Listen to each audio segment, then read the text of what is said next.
This year we have been contemplating on the particular discourse, not a discourse, particular principles that's called the Visuddhi, or purification. And that's 7 Visuddhis or 7 purifications. Anybody remembers what are they? Sila Visuddhi, Chitta Visuddhi, and then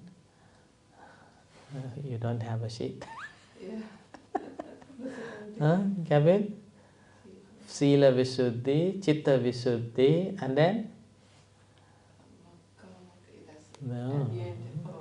Ditthi Visuddhi, and then? And then? Kankha Vitarana Visuddhi, and then Makha Makayana Visuddhi, Makha Makayana Dasana Visuddhi, and then Patipada Jnana Dasana Visuddhi, like that. Okay? What's the last one? Huh? What's the last one? Jnana Dasana Visuddhi. Okay? Can you repeat again? Yeah. Who's going to translate first? Gavin? Well, are you going to translate all the 7 Visuddhis? Translate? I mean, hope to goodness someone to translate. I thought you already memorized. Is that the book? No, yeah, there's a little sheet that Tusara printed up. So, number 1, Sila Visuddhi is purification of precepts or a moral practice, ethical practices. Okay? Sila Visuddhi. The second one is the Chitta Visuddhi. That's what is? Purification of mind. Purification of mind. Right?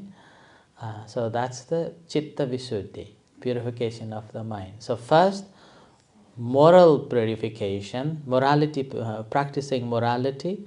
And then the second one is Chitta Visuddhi, clearing your mind. So clearing your mind, the Chitta Visuddhi. And then the third one is a Ditthi Visuddhi, clearing your views. Clearing your views. So you see, practice of a meditation is not the end. It's just the second stage to clear the mind, right? To see the things as they truly are. Clearing the view. Purification of the view. So that's the third one. Now when we purify or when we have a clear understanding of the things, what do you think? Will there be any doubt? Will there be any doubts after you have full understanding? Will there be a doubt? No. There isn't, because you have full understanding of it. But if we don't know, then there is doubt. So that's why the fourth one is clearing the doubt. That's called purification of a doubt. And what's it called? Kankha Vitarani. Kankha Vitarani. Kankha means doubt. Vitarani means away. Right? And then after you don't have a doubt, then you know that which path to follow, which one to follow and which one not to follow. Understanding the path, so clearing the path. That's called the purification of the path. Makha Jnana Visuddhi. Right? And after you have found the clear path, now this is the time you have to work. This is the time that you have to work. That's called patipada, means now work. So patipada jnana dasana visuddhi. So you have understood that this path should be followed or should be practiced. And after you have practiced this path, what happens? Jnana dasana. Means you have understood clearly. So the understood, there are two understood. The first, clearing the understanding, and there is understood, the purity. Two different levels of understanding here. So this is the 7 Visuddhis, or the 7 purifications. And we have been exploring on that over these past weeks. And I was explaining by laying the foundation that why the precepts are important, and understanding that the precepts not belongs to anybody, but we realize that the precepts are essential for the purification of the mind, so that our mind will be freed from any doubt, and so on. So now again, I also, if I remember correctly, I also mentioned that there are 2 different types of moral practices. One you have to attain, and one you have to avoid. Yeah? So these 2 again, one requires, but obviously whatever rules there are, we have to have the faith in it. Only then we practice. And sometimes it's not the faith, but it was told you to do, you must do, right? But however, once it's become a rule, whether you like it or not, you obey. You obey. So whichever rules are there, it has like this. But one that is, one requires effort, and one requires mindfulness. So in order to attain, or in order to practice, you have to put an effort. Only then you can practice. Let's say like when you are driving a car, we have our own rule in the UK, and Europe has got their own rule. You cannot drive in the same lane. Which one is right? Who is right? Europe is right, or we are right? Who is right? Right? Or America? There are only couple of continents like America and Europe, and in China, if I remember correctly, drive same sides, and the rest of others driving in another side. So suppose we are driving in Europe and we saw a roundabout. Which one to take turn?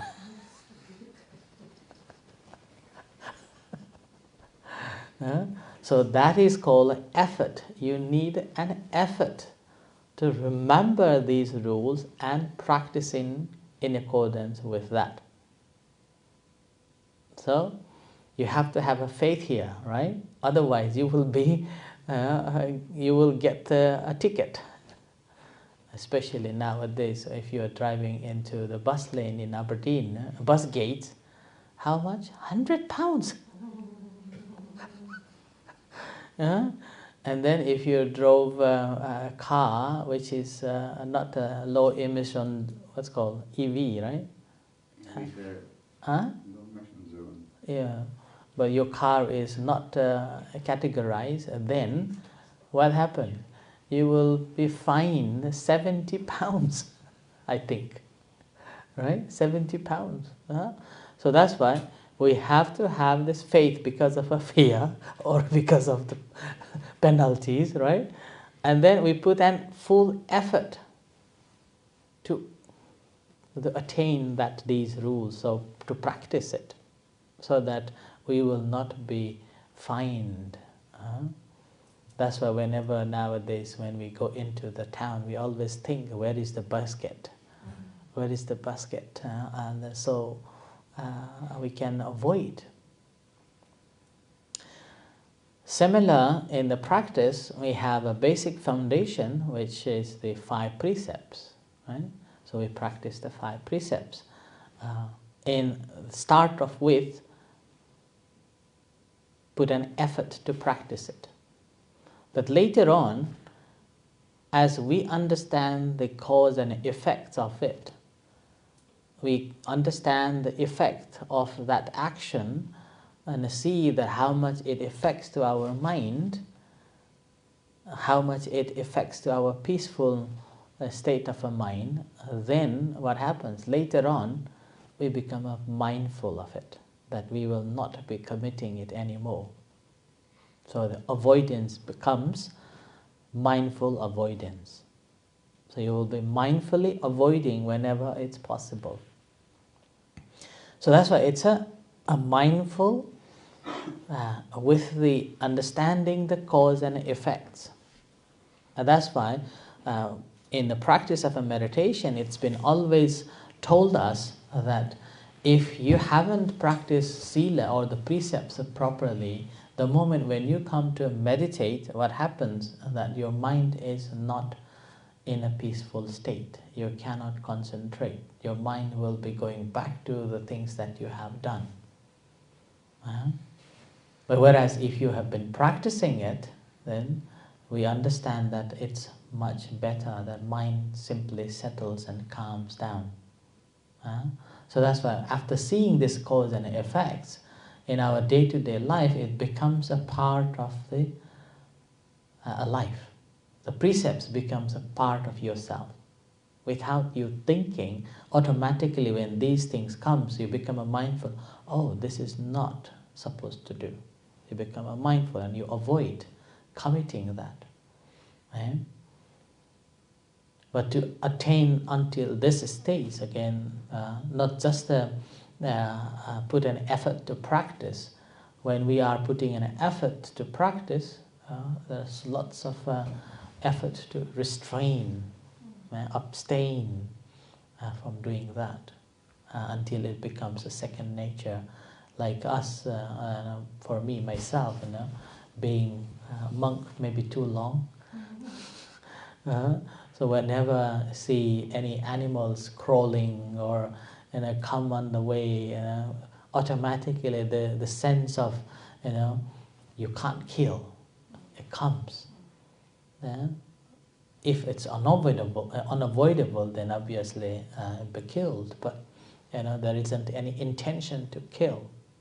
So it's become a part of your habit, and with that, whenever you come to meditate, it's become more easier and settled more quicker. So that's why this precepts is known as the a foundation, and that's the reason we have to purify our precepts. So whenever we go to the retreats, as a result, we always have to purify the silas as a formal practice, so that at least during that time, no violation being committed. Like before Buddha, people were like attaining jhana and stuff. So were they having like taking precepts as well those days? Attaining a jhanas, they still have to practice, yes. Yeah, but they like automatically they think, okay, I need to like have a purification, I need to avoid Understanding may be different. Uh-huh. Understanding may be different, but in order to gain the calmness of the mind, sound precepts needed. Otherwise, mind will be still disturbed. Is it the 5 precepts? It's not started from the Buddhism, and it was there in that time in India, I believe. Yeah. It wasn't started by him. He simply used it as a foundation ground that it's a common practice that if the members of a community are practicing, then it brings the harmony in the community as well as individuals, creating a more security within themselves. And also practicing of a sila, if we look at more closely, it's also one way of uh, being a very good, generous person. Yeah? It's one of the greatest generosity practicing sila. You're providing a security for all the beings, and you're providing security of their wealth, and also respecting such as like that. Right? So that's why it's also a great generosity in that the practice of the sila as well. Yeah, Yeah. community, like people around you feel safe. Yeah. Trust, Yeah. trust. Right, okay, I think I will stop here and we'll practice loving kindness meditation to finish off.